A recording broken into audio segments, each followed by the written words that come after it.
featuring critters, turtles, deer, and of course, the skunk. Passenger service for the train began in 1904, but did not reach Willits until 1911. Passengers trying to reach Willits prior to 1911 would get on the train for Bragg and ride out to one of the many small towns along the line. They would then stay the night in a hotel, wake up the next morning, and drive a stagecoach the rest of the way to Willits.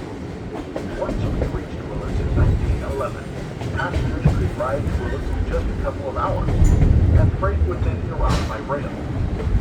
From Willits, our passengers and freight could ride north and south to the Northwestern Pacific Railroad, which opened in 1907 by 8 buses that would run up and down the tracks.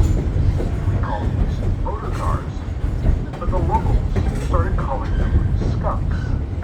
These skunks or motor cars had a gasoline-powered engine and an oil-burning pot-bellied stove that was used for heating the inside of the car.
During our stay, you are welcome to get on and off the train as you like. The concession stand on board the train will remain open during this time. Area is the Pavilion Building. Here we have many picnic tables, chairs, and games to play.